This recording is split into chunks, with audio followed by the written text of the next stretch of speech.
Coming up on One Detroit, we'll have a preview of our Destination Detroit documentary about the people who helped shape Southeast Michigan.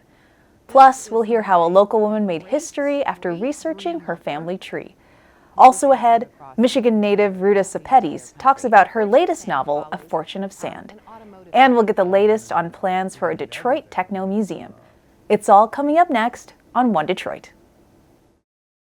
Across our Masco family of companies, our goal is to deliver better living possibilities and make positive changes in the neighborhoods where we live, work, and do business. Masco, a Michigan company since 1929. Support also provided by the Cynthia and Edsel Ford Fund for Journalism at Detroit PBS.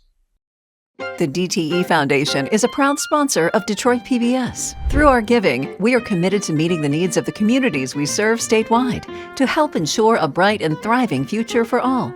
Learn more at dtefoundation.com. Nissan Foundation and viewers like you.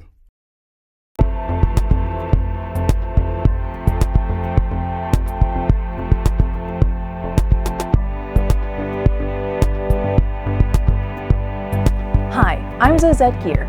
Just ahead on One Detroit, we'll talk with the author of a new novel inspired by an often overlooked chapter of Detroit's history. Also, we'll talk with the founder of the Museum of Detroit Electronic Music.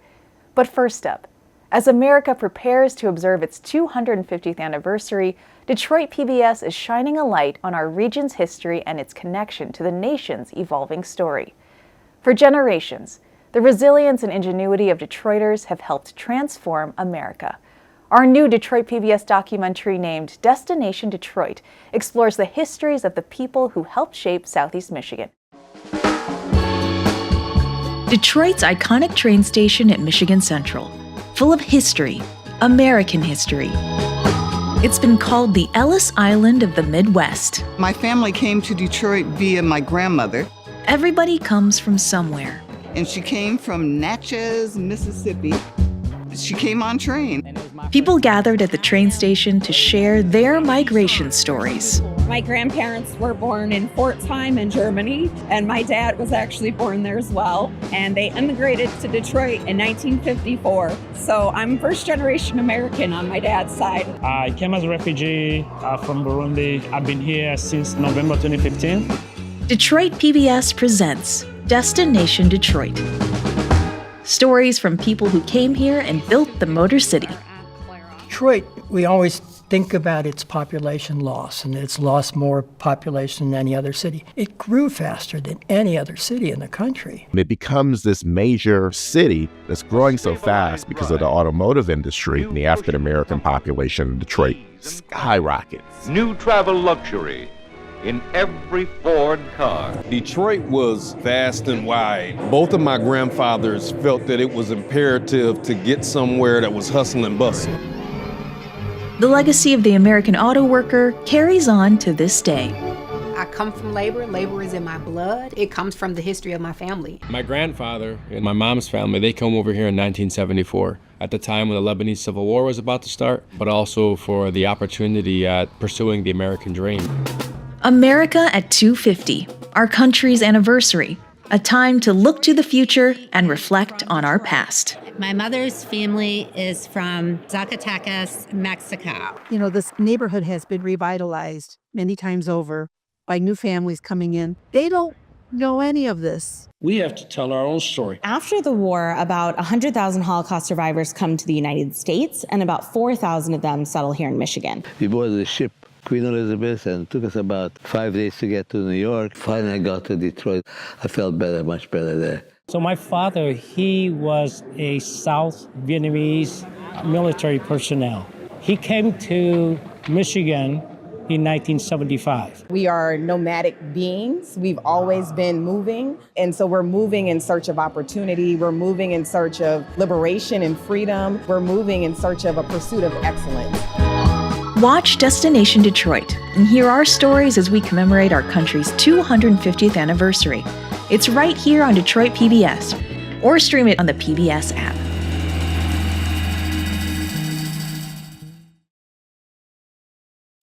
One of the segments in Destination Detroit features genealogist Karen Batchelor.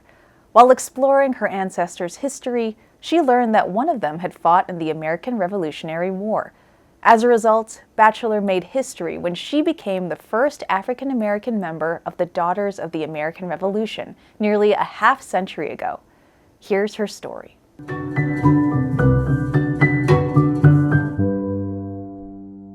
My grandparents came here in 1917 and they settled in Hamtramck. I have a picture of them that shows them at the Detroit train station on the day that they got there from Georgia.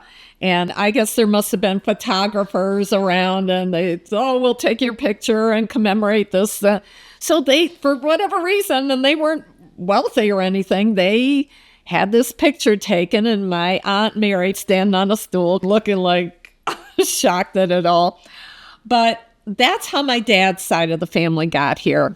Karen Batchelor's dad would become a prominent doctor in Detroit. He trained at Wayne University's medical school during World War II. I became a mom in August of 1975. And it was around that time after my son was born that I realized, wow, I don't know a lot about our family history. And within 10 months, going to the Burton Historical Collection at Detroit's main library and writing off to a historical society in Erie, Pennsylvania, where my maternal great-grandmother had come from, I was able to put together enough facts and found a Revolutionary War patriot. It was William Hood. He fought in the Battle of Fort Freeland, where they came to the rescue of a fort that had been taken over by the British. And that kind of got me started. This is my great-great-grandmother, and her family line takes me back to 1630 in this country. My genealogy mentor took me aside and said, I really think you ought to apply to DAR, Daughters of the American Revolution.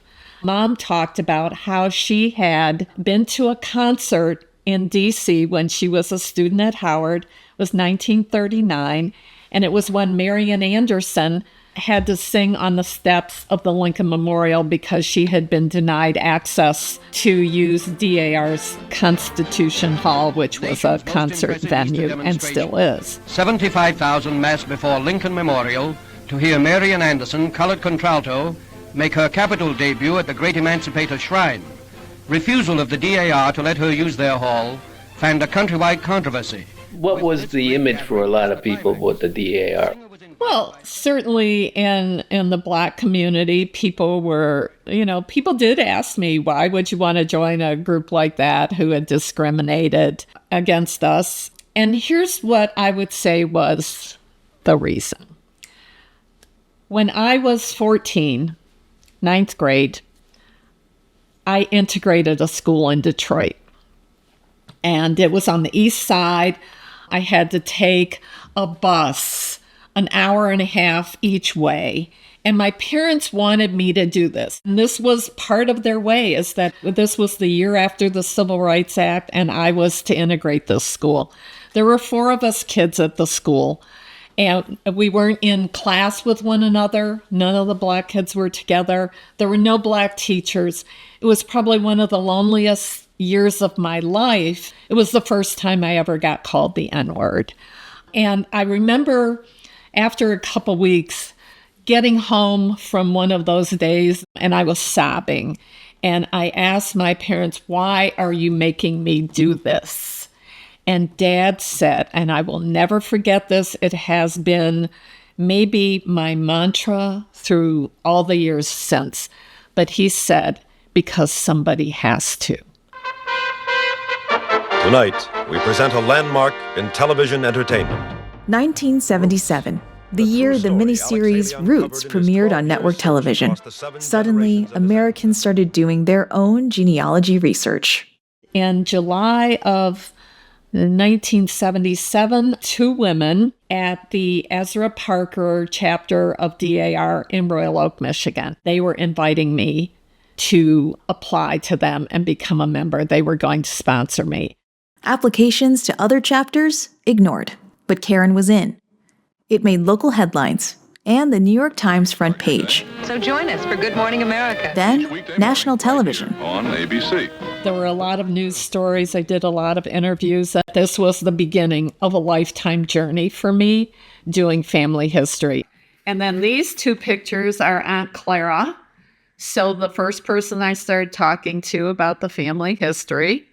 And she was the self-appointed family historian, whether you wanted to listen to her or not. And I wish I had listened more intently. I get a lot of satisfaction from going through historic records and finding a clue and seeing what more I can find about a family history. Remember, I started off not knowing much other than what we talked about at the dinner table. And now I've been able to go back to 1630 in this country. I have 8 Revolutionary War patriots. It's beyond my wildest dreams. A half-century later, Bachelor's still digging into her family's past. Grandma kept me going on the research, and she lived to be 97. And every time we talked, she would end the conversation with, "And I saw people hanging from a tree." And in fact, I was able to document later that there was a lynching in her area in Georgia when she was a young teenager, that no Black people would have been at the lynching unless they were the target. But she would have seen the aftermath of this. And she always talked about it, but I was able to document later what she probably had seen. Family history is no longer something that you could call a hobby, as it was when I first started. It is a cultural imperative. The more that we know about ourselves, the more we understand how we are an integral part of the fabric of this country. I mean, I'm more American than apple pie. And I think it's important for our children to understand this, because they may not be learning it in school, and it may not be available as readily available today as it was last week. But the fact is, we know more about who we come from now than we knew in my grandmother's generation, and certainly in my parents' generation. So this is a journey.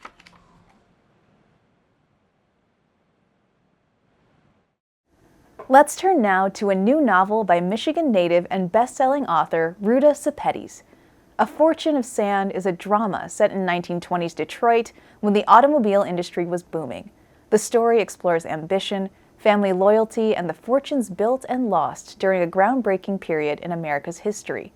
One Detroit contributor, Lawrence Smith of PBS Books, spoke with Sepetys during the author's recent appearance at the Penn Theater in Plymouth.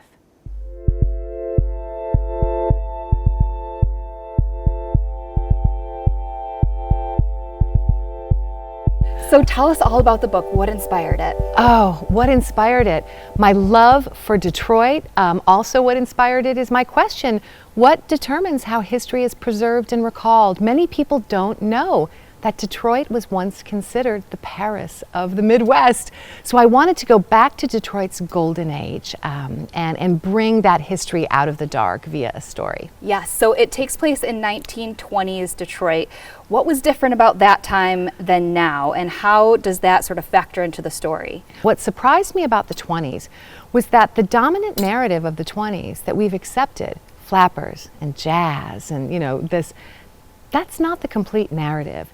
And when I started to look into Detroit history, I did find the complete narrative that represented what was happening across the entire country. And A Fortune of Sand follows an automotive family, the Lennox. And the youngest daughter, Marjorie Lennox, is an aspiring fashion designer. And this is a very wealthy family who's behaving badly and gaining a lot of power while doing it.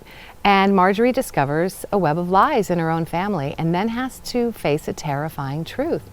Just how far will an American dynasty go to keep their secrets? And those were things that I was uncovering about the city of Detroit. And the story was built with bricks from actual true stories. Wow. And you actually looked into some of the old photographs and researched some of the old articles and papers. Talk to us about the research process. Oh, I love the research process.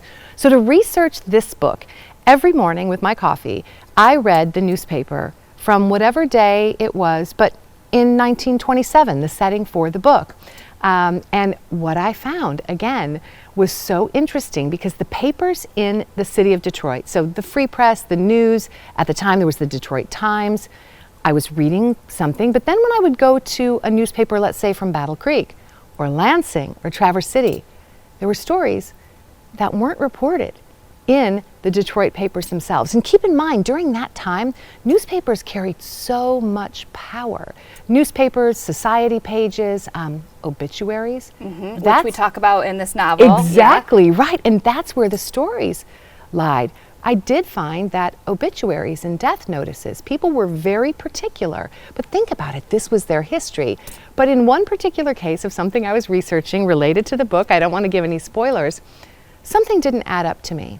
So I filed a request to get access to a death certificate. And what was reported on the death certificate is not what was in the obituary.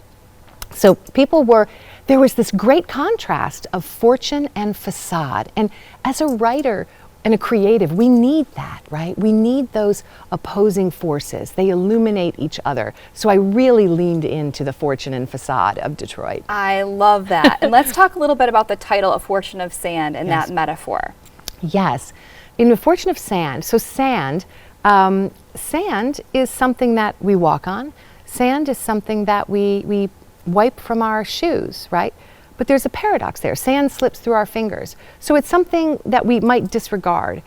But in a certain situation, sand can become really strong. You know, sometimes when it's wet or under the right circumstances, we need sand to make glass.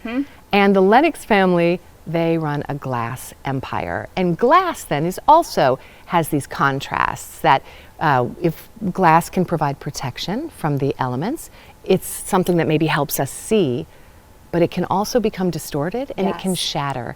And so when I was thinking about it, I thought, oh my goodness, all these contrasts and juxtapositions, I'm gonna try to put those together into a title, A Fortune of Sand. I love that so much. And I thought the book was so great. It's sort of a mix of historical fiction, but it feels a little gothic to me as well. It's sort of spooky without there being any real ghosts. And there's some really interesting, like, just Detroit landmarks. There's, you know, the Grosse Pointe mansions, but then there's also like Eloise Asylum and things like that. I think for Detroiters, it's going to be a fascinating look at a city that maybe you hadn't considered in this way. I hope so, because, you know, history can be haunting. And Detroit during the 20s was a city at war with itself. This was during Prohibition. And think about what was going on. But also, I want people to know and appreciate Detroit. Detroit during this time period wasn't looking to the future. Detroit was creating the future, right? And so I really wanted people to I don't know, understand Detroit during this age. June is African American Music Appreciation Month, a time to celebrate the contributions and influence of Black musicians, composers, and songwriters. Detroit's rich musical heritage includes the creation of techno by a group of African American teenagers in the early 1980s. Today, plans are underway to preserve that legacy by establishing the Museum of Detroit Electronic Music. One Detroit contributor, Stephen Henderson of American Black Journal, sat down with the museum's founder and executive director, Adriel Thornton.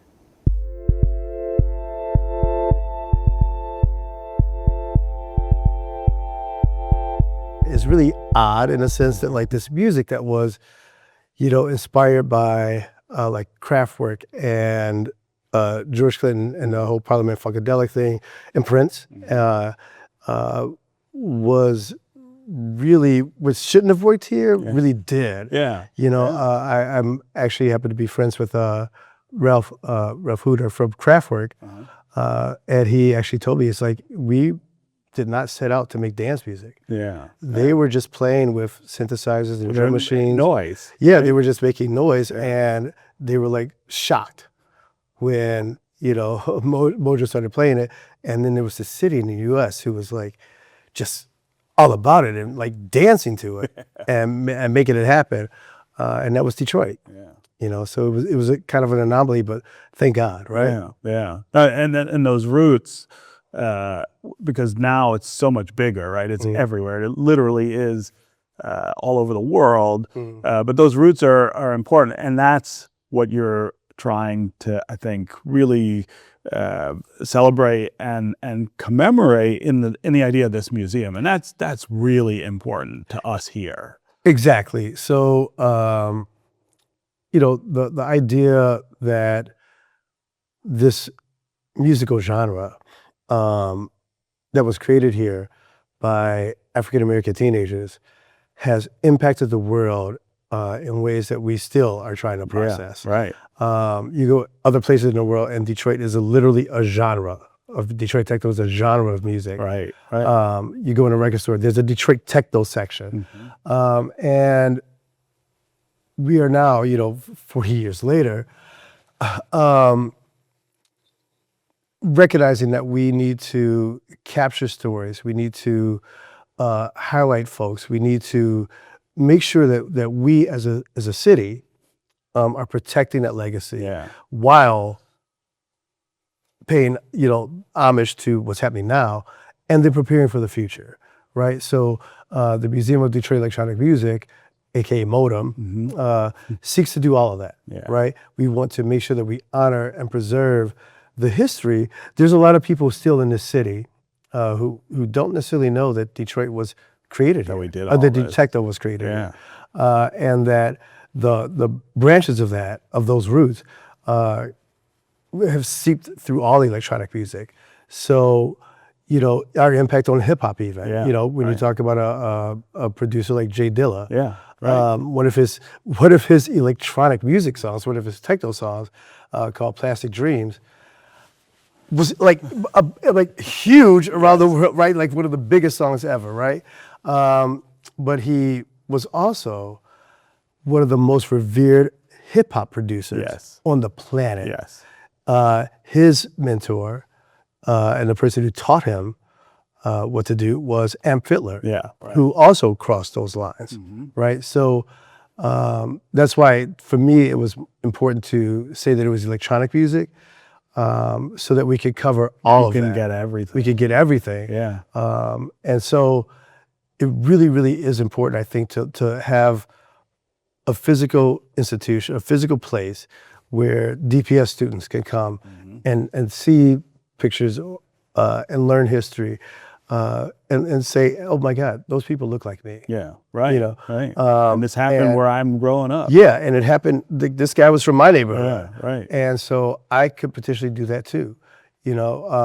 Certainly folks like, Juan Atkins, Rick Davis, when they created Cybertron, were not doing it to have a legacy 40 years later. Right. They were just being you never think about that. You're just thinking about, hey, this sounds interesting. Yes, right? yes. And it was a creative outlet, I right? can make this noise go with this other noise. Exactly. Now I got a beat. And, exactly. It's an incredible sort of genre in terms of the creative force behind it. Right. 100%. These cats were quite a few were, at least at the beginning, were actually really trained musicians. Yes. Playing bass or guitar or drums. And when this new technology came out, this was like, oh wait, let's play around with this. They still had the musical know-how, but really wanted to try to interpret it a little differently.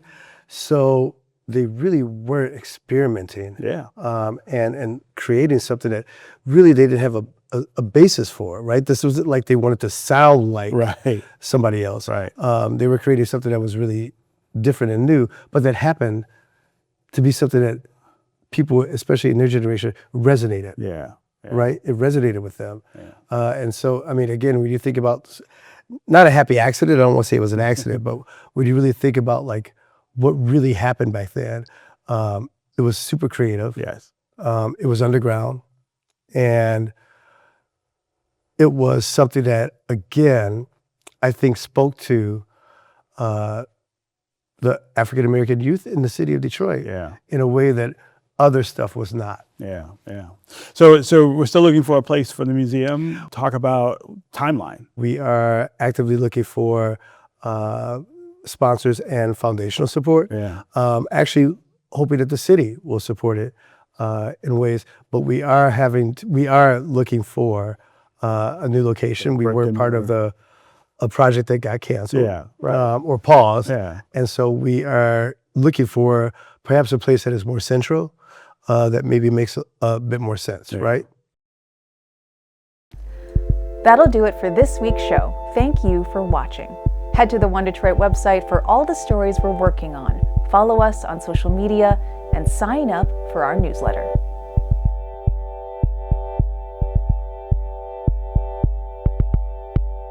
Across our Masco family of companies, our goal is to deliver better living possibilities and make positive changes in the neighborhoods where we live, work, and do business. Masco, a Michigan company since 1929. Support also provided by the Cynthia and Edsel Ford Fund for Journalism at Detroit PBS. The DTE Foundation is a proud sponsor of Detroit PBS. Through our giving, we are committed to meeting the needs of the communities we serve statewide to help ensure a bright and thriving future for all. Learn more at dtefoundation.com. Nissan Foundation, the Corporation for Public Broadcasting, and viewers like you.